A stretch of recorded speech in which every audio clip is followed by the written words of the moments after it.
That's a lump, the one that's turned round.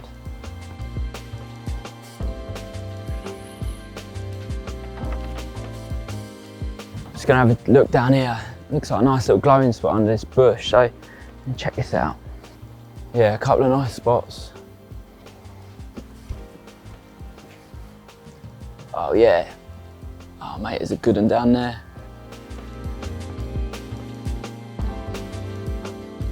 Yeah, it's definitely a few about. I know they're safe down here. They come here looking like they're trying to get back into the other lake where it used to be shut. Well, it used to be all one and now it's been shut off.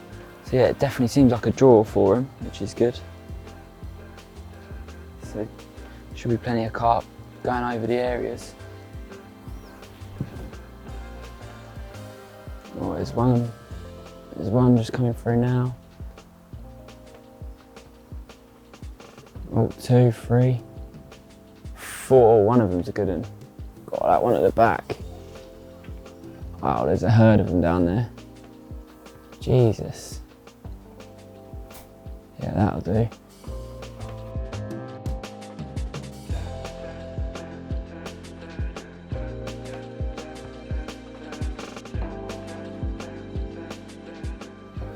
I need to get back, get the stuff rigged up so I can get across, cast over here to here and get one just down on that shelf, I think. Be ideal.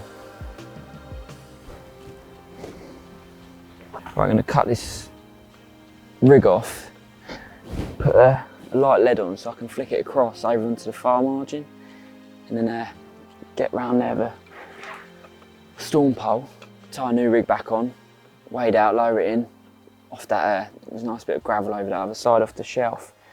There's plenty of fish cruising across over there.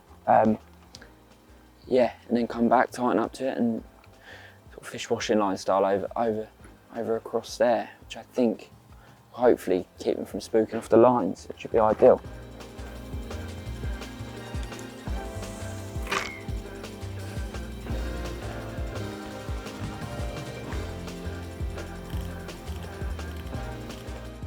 Right, yeah, so I'm just going to get a new rig sorted out. So when I'm over there, all I've got to do is tie this on and yeah, be ready to go. Just take a lead, rig, storm pole, plastic band and be all good. There's 5 or 6 down there, a couple of real small ones, a couple of nice ones, a couple of big ones as well. Easy upper 30, I reckon. Yeah, they look bang up for it as well. One's just flanking. Yeah, I need to get this rod in position ASAP. This is looking really good for a bite.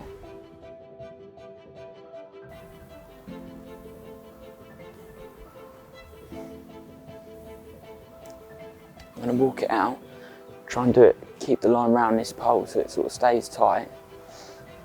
And then I can, yeah, keep it up out of the weed.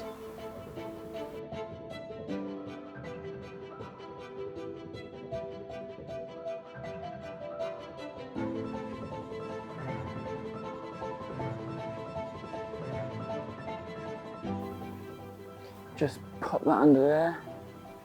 And that should be all good now. I'm going to tighten up from the other end.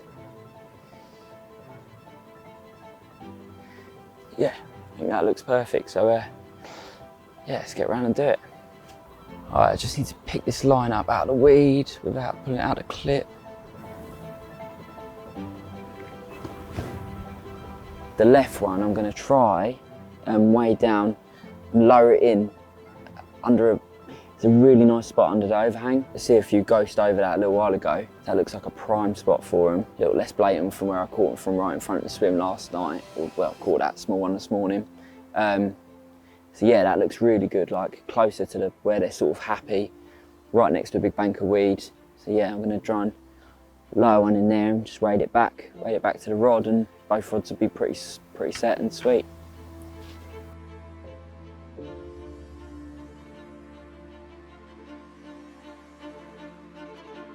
It looked like it was glowing under here. Let's see if I can move this weed.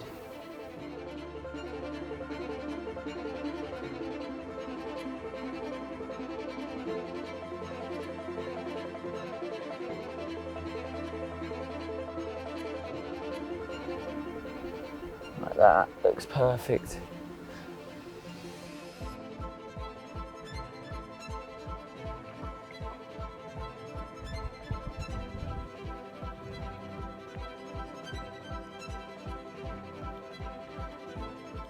Right, that is both rods in position. I'm pretty happy with both of those. This left one just tucked down the edge and the other one right over to the far margin. So now it's just a case of sitting here, seeing what happens, and hopefully one of these big ones turn up. So the rods are all out for the afternoon. It's gone a bit quiet since I did the rods, probably the disturbance of wading in and that. Oh. Oh fuck. Oh no. Is it caught on? There we go.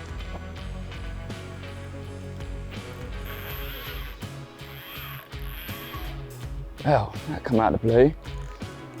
It's got that other line to deal with, because I managed to knock the other rod off, but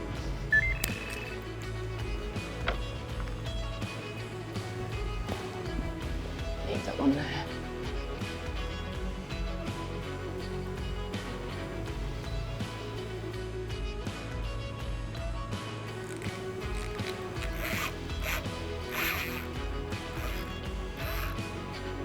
Just out of that weed. That's it.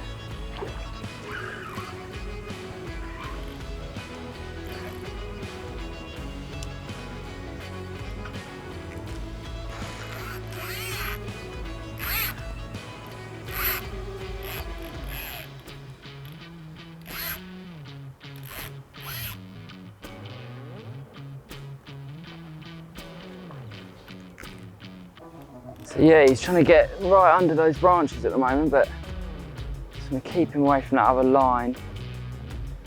He's sort of just surging up and down in front of me. It's quite a powerful fish. Looks like a nice mirror.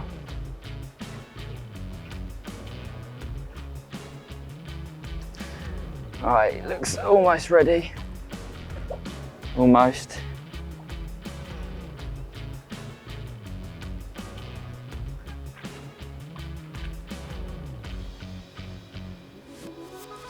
That's it, get a bit of weed on his head.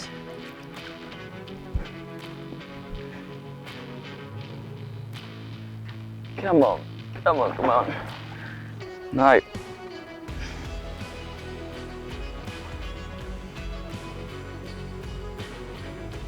Right, this time.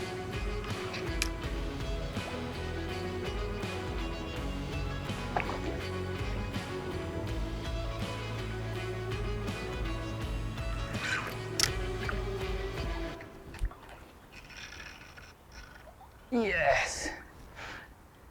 Well pleased with that. It's second one of the day. The margin rod I waded in. Swirl it round with looks like a lovely mirror. Yeah, made up.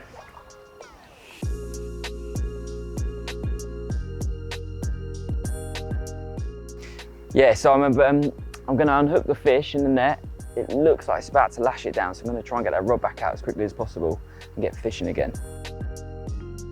The small intimate lakes like this one, they can be quite tricky at times. The bigger low stock pits, really it's just all about getting on them. But these little lakes, they can really, you know, be switch on and switch off quite easily, and it's easy enough to find them, but it's another thing getting a bite. So yeah, it's been good being able to find spots that actually they're willing to feed on and get the odd bite.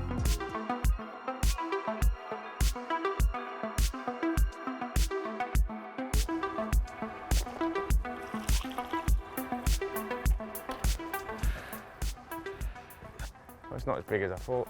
23, just under 24 pound. He's a cool one, mate, isn't he? Yeah, he's a nice one, he is, mate. Well done. Cheers, mate. Yeah. Nice to finally get a better one. Yeah. On little commons. Yeah, no, he's wicked.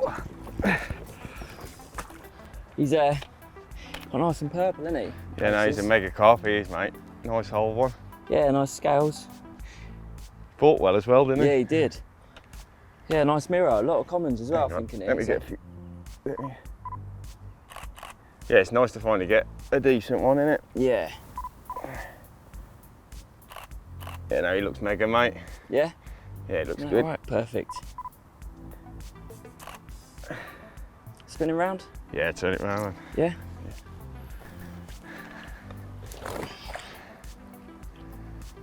Yeah, mate, he's wicked, isn't he? Yeah, he is nice, he is, mate. Well done. Oh, Thank you. he's lively, isn't he? He is lively, yeah. Oh, yeah. That's our Jaley mirror. A few more of these tonight wouldn't go amiss, would they? Yeah, no, fingers crossed, mate. Rods went out nice. Finally managed to get mine out, so Reckon you're having a big one, mate. fingers crossed, mate. Anything will do. Anything like that will do, to be honest. Yeah, mate, these are lovely. Catch these all day long. That's mega, mate. Well done, man. Cheers, mate. Right, let's get him back.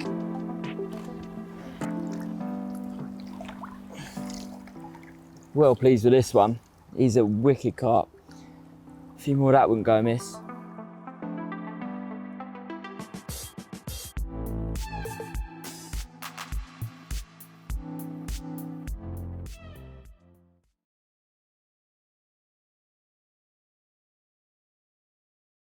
Well, quite madly, where I sort of preempted to go, yeah, I know that's not normally the thing to do, but where I preempted to go up this end, where I know they love at this time of year, there is no one. This little swim here, where you fish right in the edge, maybe that's the reason, is the fact that it's so weedy. It's not really a swim that many people fish, because you can't put 2 rods out, 3 rods out. I just fish it with 1. Well, this is free, and also the other swim that I caught from last week, I've just bucketed up here, that's free as well. Again, they're 1 rod swims. People don't like fishing 1 rod. It's not enough. Well, if that 1 rod is rocking, it's more than enough for me. Bucket's there. We're in business. Alright, we're in the swim. Keeping things very simple on the bait in front. A whittled down tuna bottom bait. And then I'm just going to tip it with a little pink fleck. Something I've done very, very well on in here. I love a little fleck of pink. They'll do. Them little almond bad boys, Northern Specials, soaked in a bit of almond goo. Bit of a classic. Just going to trim off enough just to balance it a bit. Not overly balanced. I don't want it wafting around on the bottom in their faces. I want it just to slowly sink, but not too slowly. Just enough that it shoots back in. But yeah, doesn't waft around too much in their face. So yeah, this is that's the approach. Oh, my phone's going. Old Bradders, someone at the door. But anyway, yeah, that's my approach. Hopefully it's going to work. Right, I'm going to answer Bradders. Right, we're going out in the rain. The rain isn't subsiding, so sod it. We're going out in the rain. I can still see the spot. Got a little foam nugget on the end.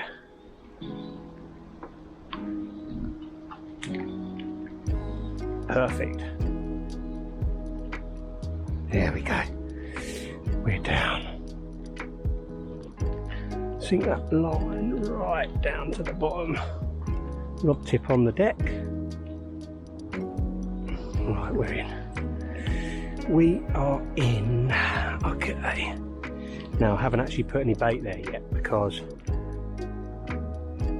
it's very easy here to feed, and then you can't get a rig in position because there's fish there.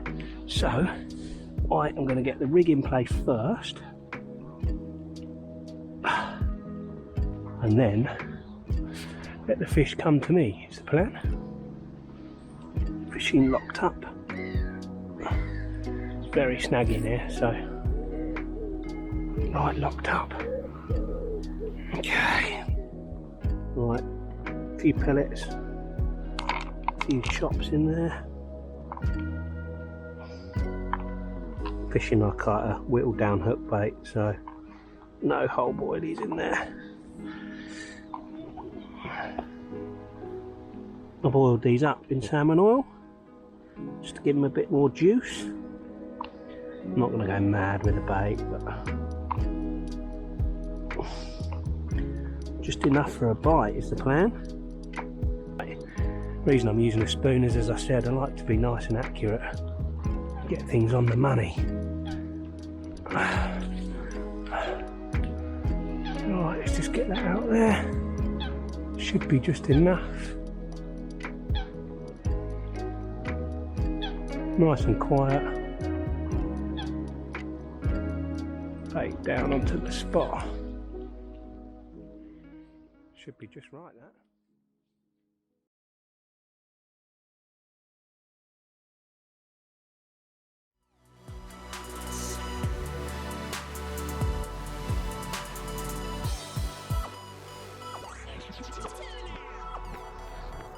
Well, I've changed venue now. Just come to a park lake, little bit of a drive, but not too far from where we last was. Seen a few fish feeding already, so I'm not going to waste no time. I think get a few little baits in the water, a few little traps, and give it a few hours till the evening. Hopefully we can nick a quick bite. So there's a few fish present. I think best thing to do, get a rig in quick, give it an hour or as quick as, and well, as much time as we got, and till it's dark, and see what happens. I think there's a good chance though.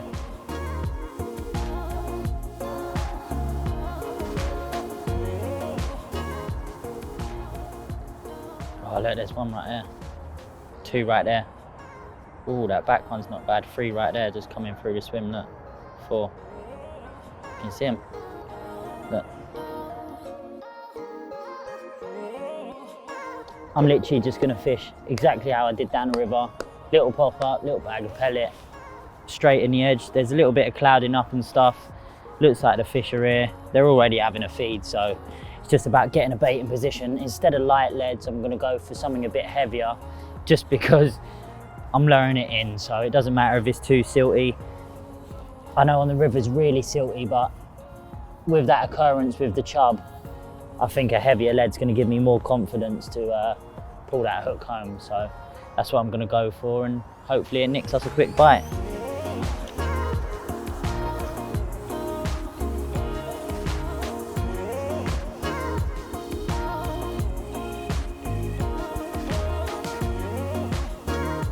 One thing I do is just check my hook point, check it's not burred over just before I cast out, every time I cast out. So just a bit of confidence that you know that your hook's sharp, and that's not the reason you've not caught, or you've had an aborted take and or been done, you know.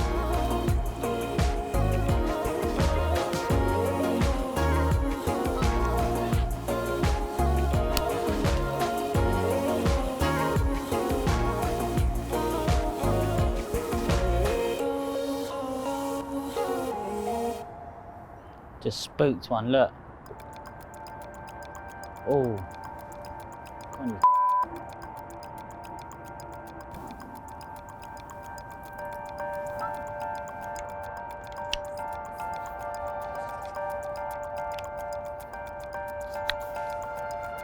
Good and shot out, didn't it? Scared the life out of him.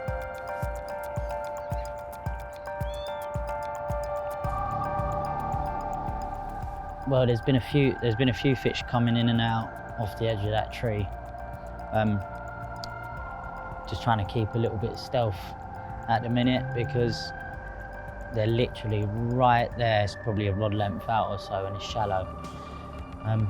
When I cast out, there was a few that spooked off from under the bush, but they seem to be creeping back in. So I'm hoping, with any luck, that we should be in with a bite.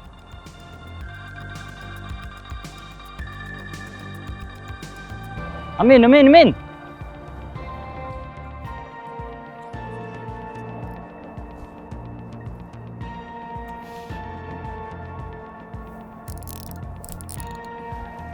Well, it was strange because a good fish actually literally flanked right on the spot, and I was standing there and Elle was like, oh, there's a load of bubbles.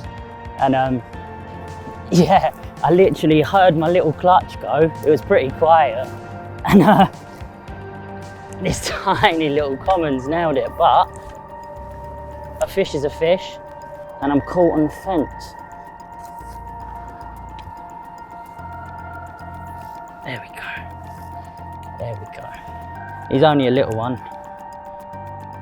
Always a mare in carp fishing, it's always a panic when you're stalking. He's putting up a decent little fight, this common. There we go. Job done. He's not the biggest, but you can't complain. It's all good fun when you're stalking. Jesus, that is small. Oh my God, it's gold.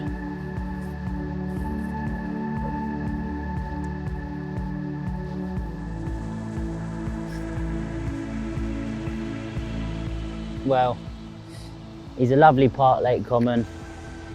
He's pretty cold, to be fair. Didn't take long, probably about 20 minutes. There was a few bigger ones down there, but he still put a smile on my face today. You can't beat it. A little bit of stalking. It's lovely. So I reckon I'm gonna get this one back, jump in a car and head off somewhere else. Hertfordshire completed.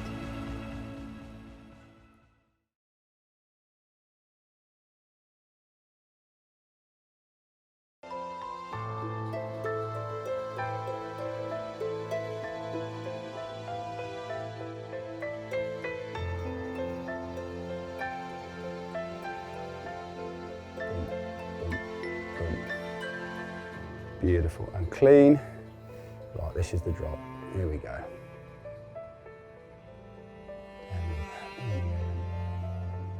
Boom. Oh, wasn't as good in my mind's eye. A bit of weed getting in the way.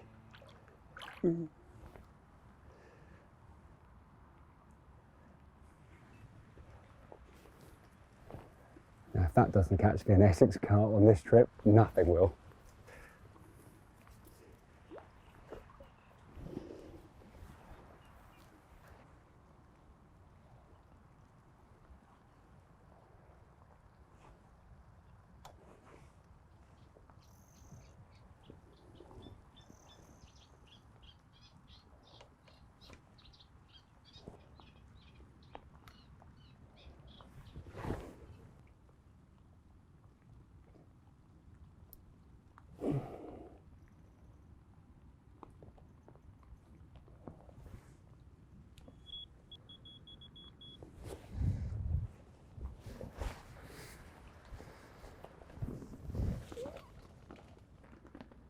Well, that has just got to do me a bite. I tell you what, if that had been in this morning, that would have been an absolute 100%er.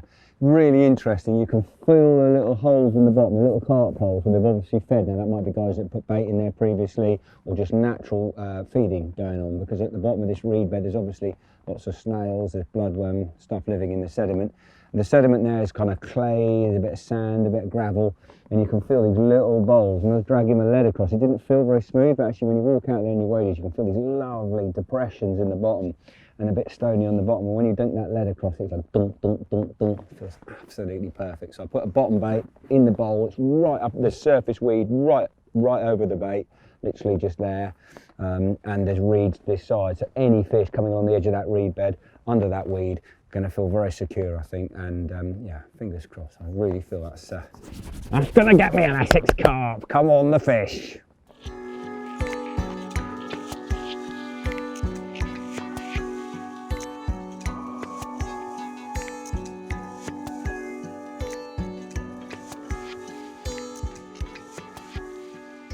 Well, you couldn't script it. Rich Stewart's gone for a break with the camera, having sat here all day in the pouring rain watching us fish. And as soon as he's turned his back, I've only gone and had one. It's not the biggest fish in the pond, but it is a carp. We're off the mark, we're up and running, and I'm very, very happy about that.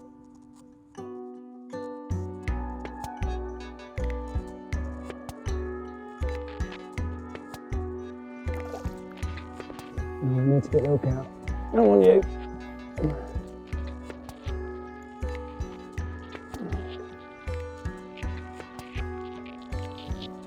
That's on a Cremino, geez.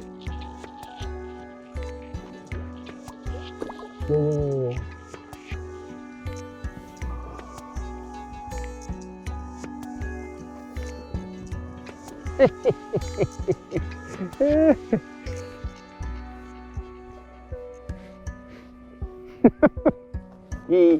Well, it's not exactly what we came to Essex to catch, but it's a carp, and I'm very, very happy with that. They're all welcome, whatever the size, and you have to have a few little acorns to grow mighty oak trees. So who knows, in one day this could be an absolutely massive fish. There we go. Straight on that simple bottom bait setup. Perfect. Well, there we go. Happy days. We've saved the blank with a fish. Well, I think it might be stretching it to call it a double, but anyway, it's a lovely carp, and I've caught one. Brilliant stuff. One day this could be absolutely massive. Who knows? Anyway, he's a lovely little character now, and I'm very pleased to see him. Well, there you go, little fella. If you could just head out there somewhere and find your very big granddad, that'd be fantastic.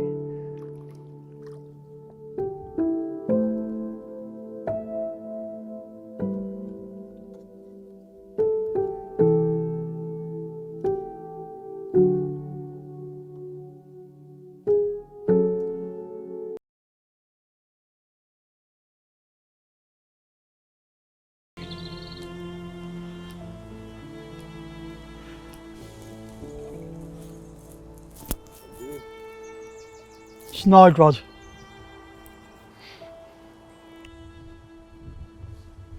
Right, 6 ounce lead.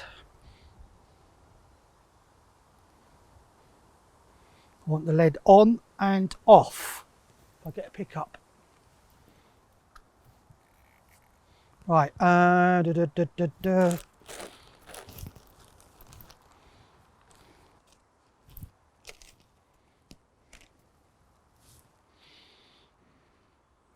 I always keep my hook baits in salt.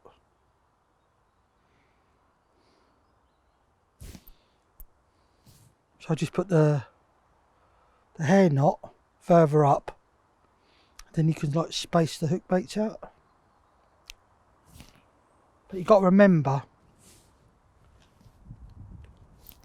before you cast this out, because you've got to make sure it's wet first. Because you imagine if you put that out dry and it starts subtracting, pull it into weed, blunt the hook.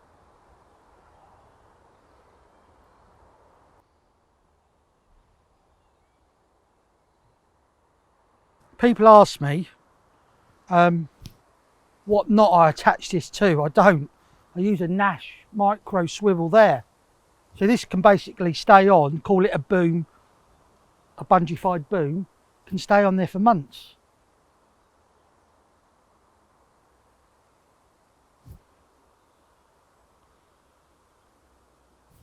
Perfect. And then all I do is put a little bag on. You've got to make sure you've got a bag on. And the reason I'm using the bag is, well, it stops tangles, and you know, no matter what, it's going down on a hard bit, but you can't actually, unless you've dived down there like that day, because bits move around as they're feeding, can say that where this lead is landing is pucker. So I need to know that that hook bait is presented. So I just put like a couple of whole baits, 12 millers, and then a bit of crumb. And I make the bag like quite long, and then I flatten it. Then you just attach it. Right, wet it again. Because I'm underarm flinging this, I've got to know that that hair is not gonna tangle like on the descent round the hook, which, look, I just demonstrate, I don't want that, anything like that. So when I get to that point, I've just got to get a bit of PVA tape and tape the hair to the bag, which I do like this.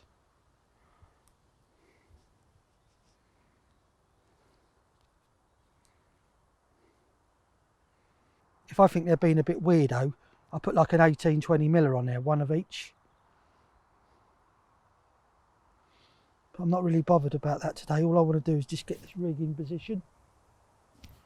Again, wet it every time I get the rig done. I like to make sure it's like out of harm's way, and I always put lead in the butt ring. It's just a routine, and then I know it ain't somewhere where it can't get damaged, that because you spent all that time and effort getting that right. You know what I mean? It's perfect.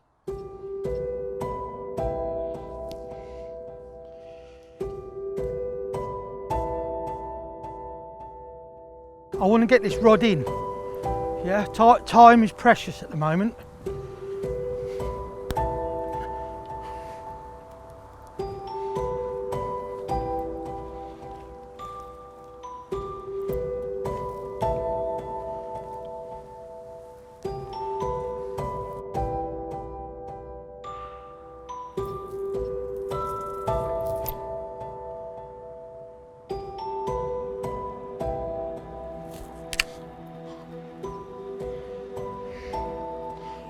What I like to do next is pull the braid tight as I can into the weed, just to like disguise it, hide it. It is black anyway, I penned it.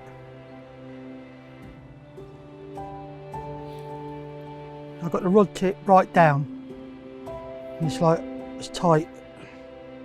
So I'm just gently pulling it in. Then I like to pull off loads of slack.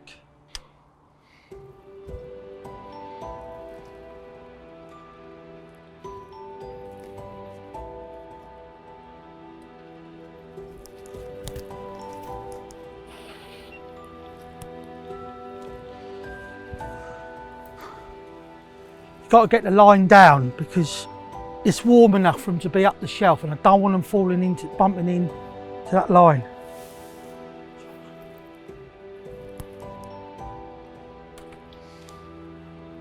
That's it.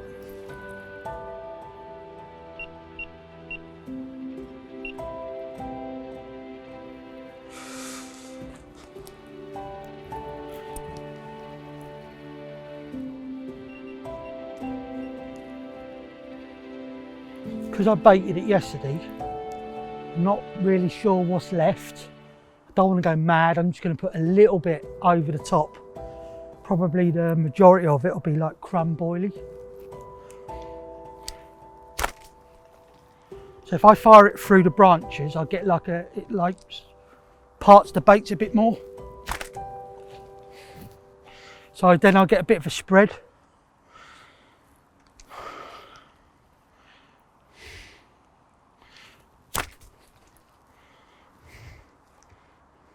And if you listen to the sound, it breaks the fall as well as it hits the water.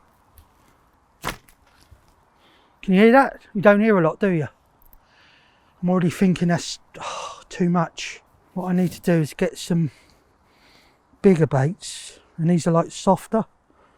So I can just, wherever I can get crumbing bits of boilie, I've got to have it in there. I love it. Carp love it as well. Do the same again. Got to hurry up, there's a duck coming.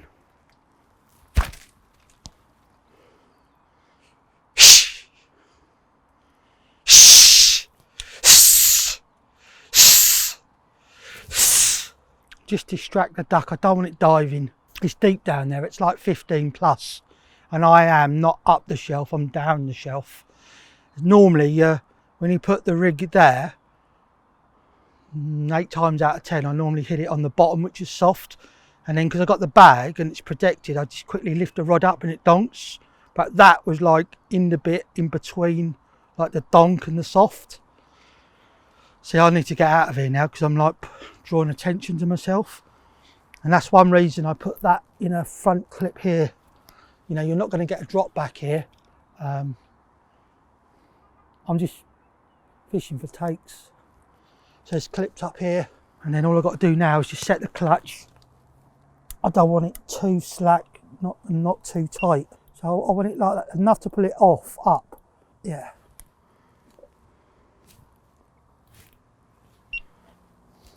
So if that rod goes there, that's number 4 on the 5th one, sorry. So I know what rod that is. So anything on that one there, that's that rod. So straight away I'm looking at that and I'm gone. All I need to do is just get a net. Just make sure everything is locked down. Because I'm telling you now, some of these takes in here, you know, they pick up a 6-ounce lead and it's like gone. But the lead is on, does its job, and it's off. So it hooks them, dumps, and then they just go frightened. And they're just like free lining, as I call it. There's no lead on, and then everything just goes tight. And then pulls them up out the water. Because I've got a fridge, or something like a fridge just there. It's sunk in and laying on its side. I don't know if it's a fridge, it's down deep. I've never had a problem. But I did clock it this year actually. Right, just make sure everything's bang on. That little solar clip there, that stops the rod from moving as well, extra. I've got the snag ears as well. Just make sure they're all on, done. Everything's done. Make sure the braid ain't round the tip ring. These are just things I go through, you know, I take it for granted myself, but I just check everything. Nothing can go wrong. Because if you get a bite, you're fishing braid, there's no stretch. This rod, trust me, is taking off. So I'm going to go and get the net, place that up here, yeah, and then leave it quiet. Got to leave it quiet.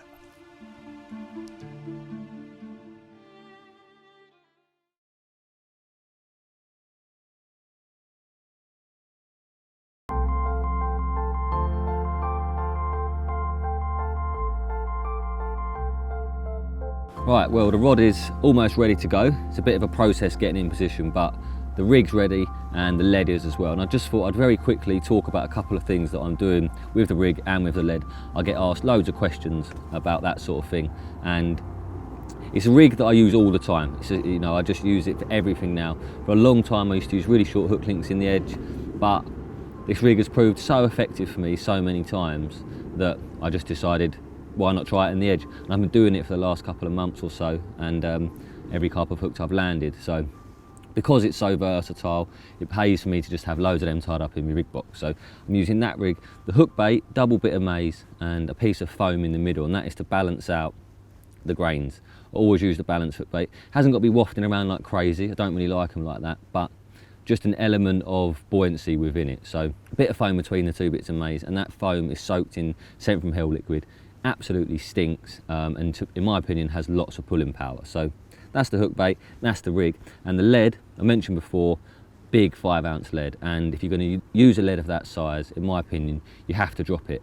You could leave it on, but I really don't think that's a good idea. And in order to have a lead that I can drop very easily, I take the plastic insert out from the inside of the 5-ouncer, cut it at the bottom, there's like a thicker part at the bottom, I cut that bit off, put the insert back into the lead, then trim it down a little bit at the tail end of the lead, and then I take a plastic shock leader sleeve, I think they're called, trim that once I've plugged it into the lead. So I plug it into the lead first, then trim it, so that when I take it back out and put it back in again, it's sitting flush with the base of the lead. And what that gives me is a nice stiff bit at the top end of the lead for basically the tail rubber, whatever you're using at the time to connect to, and then the rubber bit at the front end of the lead, the heavy end, that's where your swivel plugs in. And because it's, you know, it's a rubber, for a long time people would almost bore out the plastic, the hard plastic piece. You'd bore that out, and not only is that a bit of a muck about, but if you put in mono in it like I am, it can damage the line. So nice soft bit of rubber ensures that it's gripped tightly, but when you get a bite, your line isn't damaged on the way out, and also it comes off every single time without worry, while saving you time as well. So that's the rig, that's the lead, and now I've just got to go through the process of getting the rod back in position. And I've just seen a carp nut out about 20 yards off the trees, so yeah, I need to get it out right now.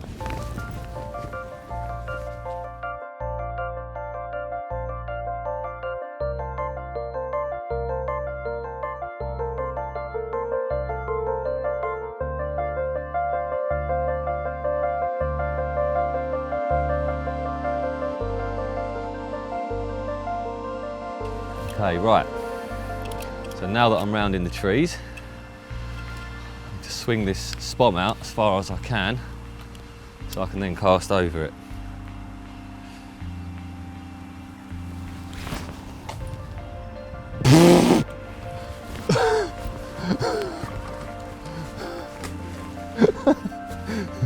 Right, hang on. Let me just very quickly redo that. Sorry, what I meant to say was I'm just going to quickly cast this spot up the tree.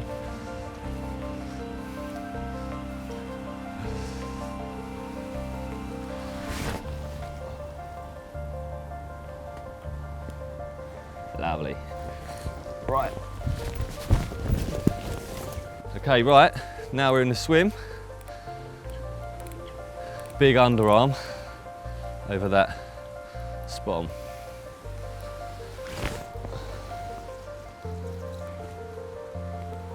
Lovely. Right, that now goes slacken the old clutch on.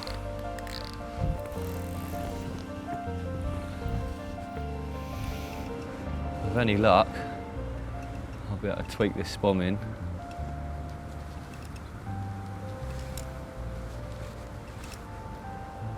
Oh, you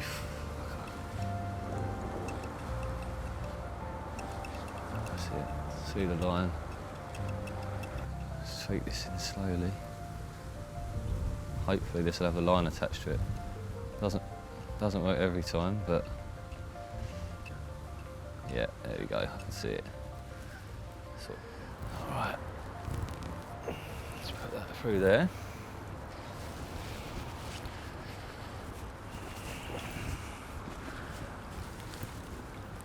There we go.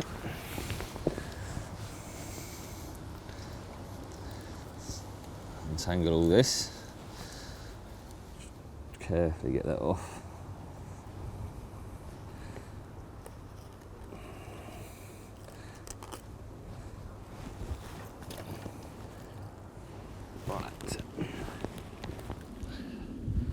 Weeds off.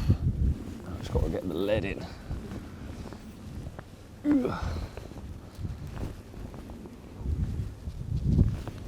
Obviously this is much easier if there's no weed, but there certainly is here.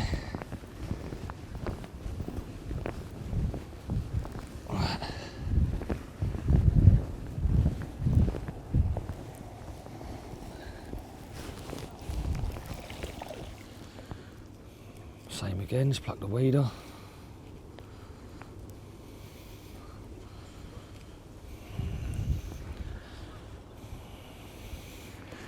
Right, so I've got my lead. Now I just need to secure this in place, just down the margin slightly.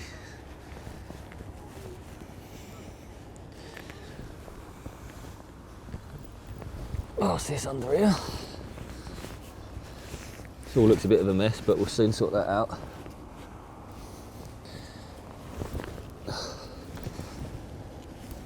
I'm going to secure it to this tree. Let's wrap this around here. So if you're going to do this sort of thing, you need to have a strong line on. I've got a 20-pound line on, so this is going nowhere. Right, that's secure.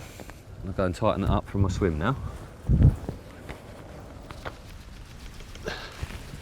A little weed on the line, that's off. Right, so that is now tight all the way to the bank. Sort the spool up quickly.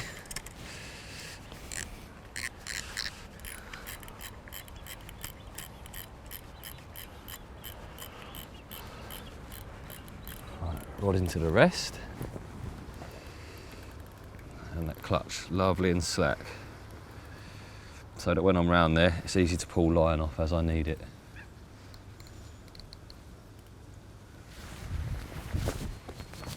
Okay, so we're almost ready to drop the rod in. I have got my lead out the tree, I've put my lead on, my big lead, I've put my rig on, and that PVA loop is quite simple. Double up a piece of PVA, tie it to the end of your rod tip, and then put the bait through that loop so that the PVA is trapped beneath the bait, and that's what's holding that tight. And now, it's a simple case. Oh, hang on, the reel handle's in my pocket. I'm going to lower this in. So, line nice and tight at my left hand, and then boom. PVA melts. Just carefully sink this line. This is the important bit. You've got to sink that line nicely bowstring back to the swim. The line's all going to be out of the water. This bit here, we want that sunk down the shelf.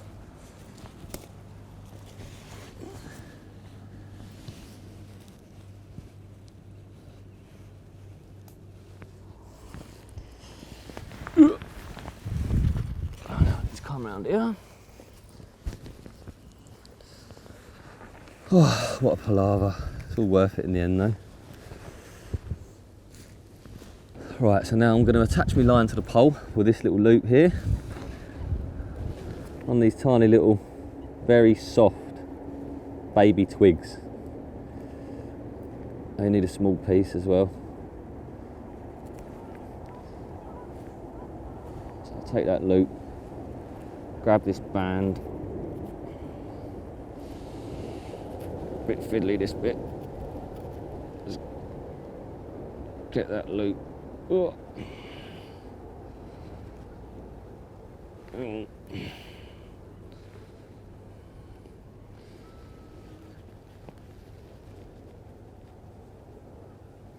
We're in. So that loop under there. Put the twig through. Pull that tight, and hopefully, as I slacken this off, well, sorry, let go. There we go. So that is fixed to the pole by the twig. Well, soft twig, don't want to call it a twig. And we're ready to go. I'll hook that over that leaf. Wallop.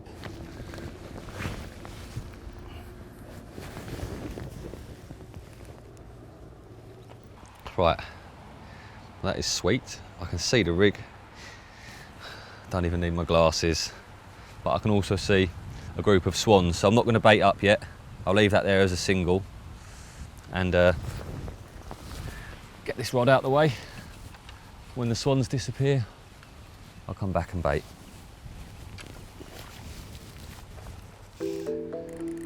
Clutch tight. Bobbin on. Job's a good one.